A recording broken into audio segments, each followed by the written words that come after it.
You know, I'm going to start you out here. Well, a week has gone by, and it's been way too long since last we're together in prayer and in song. But it's good to be back together with you, for it's Christ who unites us in all that we do.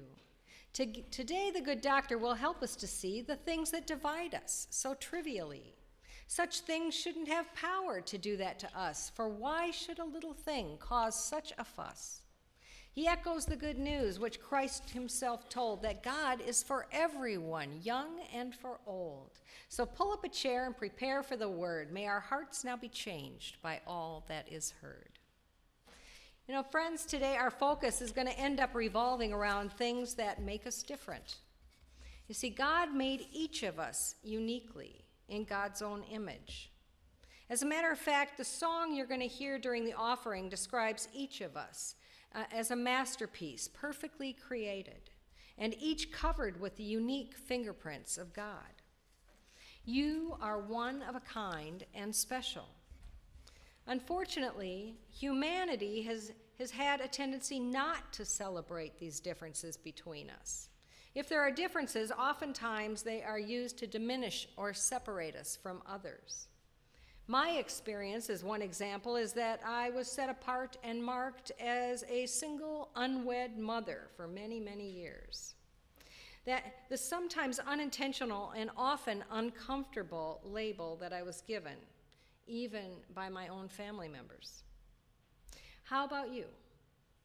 Perhaps you're colorblind, vision or hearing impaired, considered too overweight for today's standards, too tall or too short. The list goes on and on. Well, the Sneetches in this Dr. Seuss story are a community of creatures who appear to look all exactly alike, except for one teensy little thing. Half of the flock, or herd, or group, have a small green star on their tummies, and the other half do not. You and I might think that this wouldn't be anything to get that worked up over. However, for the Sneetches, those little stars were the cause for so much division and strife, as the good doctor explains. Are we able?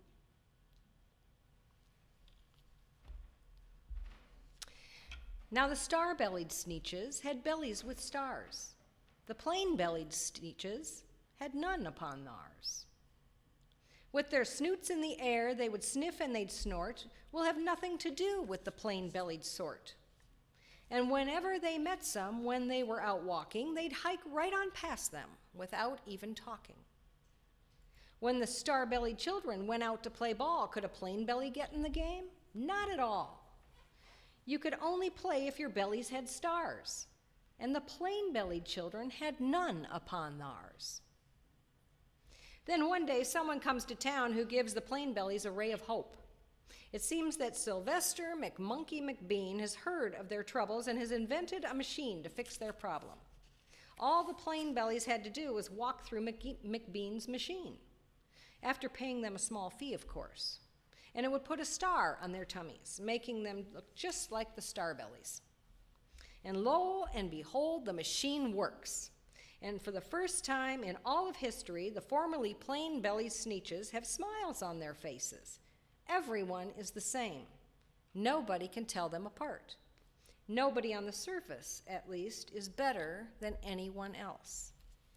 This, however, presents a problem for the original star-bellies. After all, they kind of liked the things they were, the way things were before. But fortunately for them, Sylvester McMonkey McBean has also invented another machine to fix their problem. This machine works by removing, for a slightly higher fee, of course, the stars from the Sneetches' bellies. And lo and behold, this machine works too, and now the original star bellies become plain and begin marching proudly, proclaiming that the plain bellies are in and the stars are out. They are better Sneetches on the beaches once again. Well, those with stars respond by racing to have their stars removed, to which those without stars respond by having them put back on. Off again, on again, in again, out again. Through the machines they raced round about again. changing their stars every minute or two. They kept paying money. They kept running through until neither the plane nor the Starbellies knew whether this one was that one, or that one was this one, or which one was what one, and what one was who. And once all the Sneetches were thoroughly exhausted and confused and unhappy, Sylvester McMonkey McBean packed it all up and left town with all the money. But the final word is that the Sneetches learned that something quite valuable that day was, namely, that no Sneetch is better than any other Sneetch. And stars or no stars, they could all live happily together on the beaches. Well, you might think that this week's Dr. Seuss story has nothing to do with us, but oh, in fact, it does. At first glance, we might say that the story is quite literally about us. In fact, for indeed there are those of us with stars upon ours, and those without stars upon ours. I couldn't help but notice the obvious, so I might as well ask. How many of you are plain-bellied? Well, how many of you are star-bellied? I don't want to embrace anyone here today by asking you to show us, but here are what some of the star-bellied humans look like. Don't the Sneetches make you think about tattoos? Well, they did for me at least, so I looked up a few facts about the tattoo industry for us today. The average tattoo artist charges $75 to $150 per hour.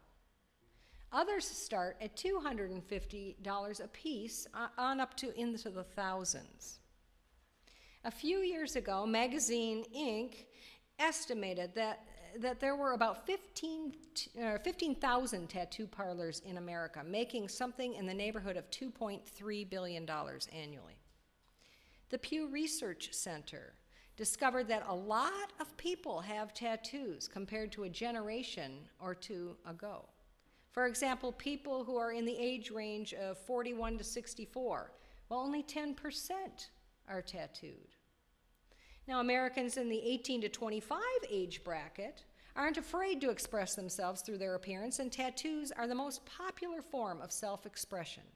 More than 1 in 3, 36% has one.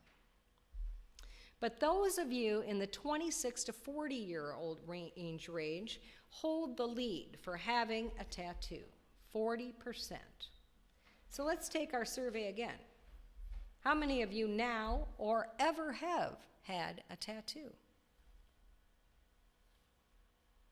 I include those who have ever had a tattoo because the American Academy of Dermatology points to a 2004 survey which found that nearly 1/5 of people with tattoos have considered getting their body art removed.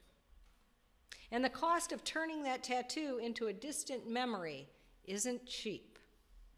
Our average client spends between $800 and $1,200 to get a tattoo removed, says Shelley Novello, founder and CEO of Ink B Gone, Precision Laser Tattoo Removal. The typical tattoo takes about 1.5 years to remove. Some cut out in one time, and most take closer to 5 or 6 treatments.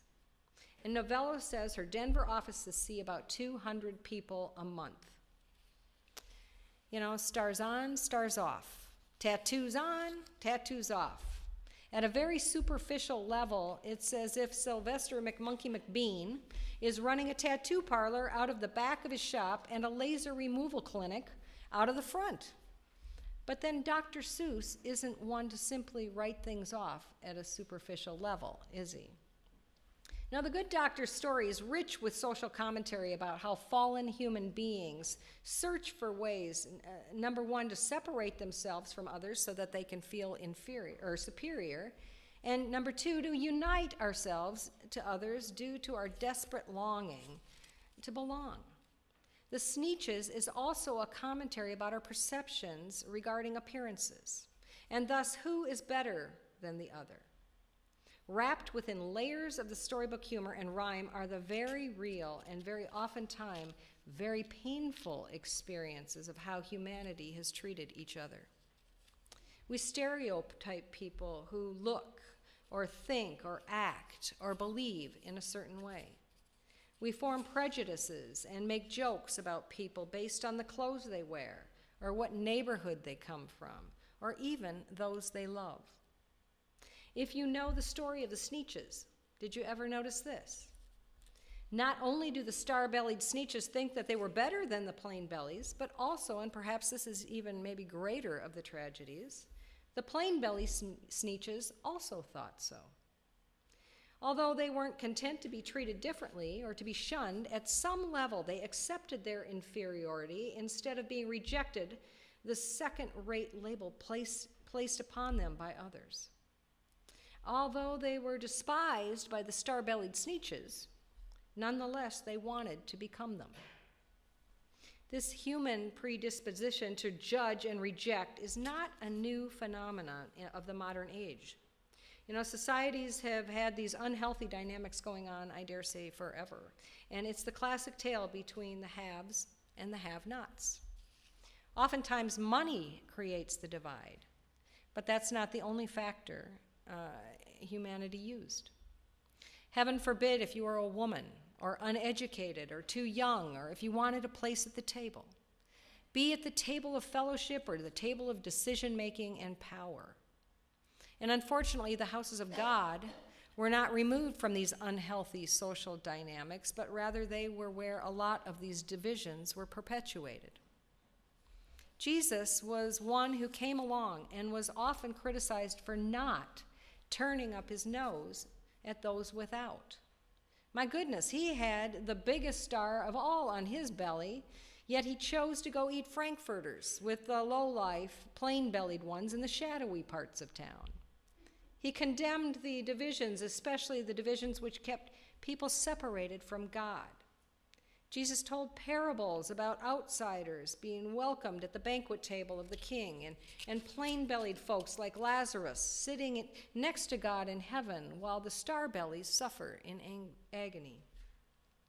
And he insisted that his followers not conform to this world, but transform it so that all could freely worship God side by side. And his followers did just that.